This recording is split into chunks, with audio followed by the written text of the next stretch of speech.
Trump-Corker spat complicates drive for tax reform in U.S. Senate. Washington, Reuters. A public feud between President Donald Trump and influential fellow Republican Bob Corker could narrow the path for a tax overhaul in the U.S. Senate, where a Republican go-it-alone effort is already showing signs of disunity. Days after the Republican-controlled Congress took important steps toward advancing tax legislation, Trump's Twitter attacks on Senator Corker over the weekend threatened to further alienate the president from other key Republicans such as Senator John McCain, whose no vote was pivotal in the party's failure to repeal Obamacare in July. Although a foreign policy specialist, Corker is also a key player in the tax debate. He helped the Senate move closer to legislation by agreeing to a budget resolution that would allow tax reforms to reduce government revenue by up to $1.5 trillion over a decade, but he wants savings elsewhere and has vowed not to vote for a tax package that adds to the federal deficit. Republicans hope Corker will ultimately vote for tax reform in hopes of boosting economic growth. But Trump's tweets do not help, especially now that Corker has decided against seeking re-election next year and is free to vote whichever way he wants without having to face voters again. Republicans are desperate to push through tax reform, seeing it as their last good chance to get a major legislative victory in the first year since 2006 that the party has controlled the White House in both chambers of Congress. Trump and top Republican lawmakers have unveiled a plan to slash taxes for businesses and individuals, the first comprehensive overhaul of the U.S. tax code since 1986.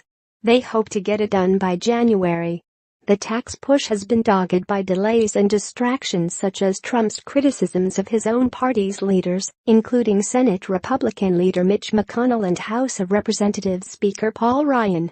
The latest incident erupted on Sunday when Trump lashed out at Corker in a series of derisive tweets saying the lawmaker had begged him for his endorsement ahead of the midterm election next year and announced his retirement after being turned down.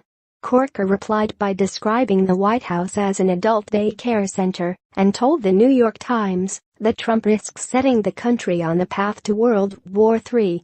The spat complicates things for Republicans as they try to move tax legislation through the Senate, which they control by a slim 52-48 margin.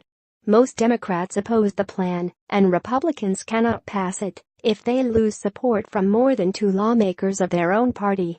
This is a delicate balance, said Stephen Moore, a fellow at the Conservative Heritage Foundation who helped write Trump's campaign tax plan. It all comes down to whether you can get 50 votes in the Senate. Right now, by my count, they're at about 48. A few votes short. Divisions have emerged over proposals to repeal the federal inheritance tax and a popular deduction for state and local taxes. Senate Republican Rand Paul has expressed unhappiness over reports that Trump's tax plan could raise taxes on some middle-class Americans. Republicans need to keep Corker on board and prevent him from becoming a maverick like McCain, known for his sharply independent streak. Bob Corker, at this point, is as free as John McCain is to do what he thinks is right, said William Galston, who is a domestic policy advisor to former President Bill Clinton. Ron Bongian, a Republican strategist with close ties to Congress in the White House, said he thinks most Republican senators will get in line despite their concerns over Trump's treatment of their colleagues. While it may really bother other Senate Republicans, and it's unnerving that one of their own is being attacked, most aren't retiring and know they must still work with the White House or answer to frustrated voters, Bongian said. Reporting by David Morgan. Editing by Kevin Drawbaugh and Howard Goller.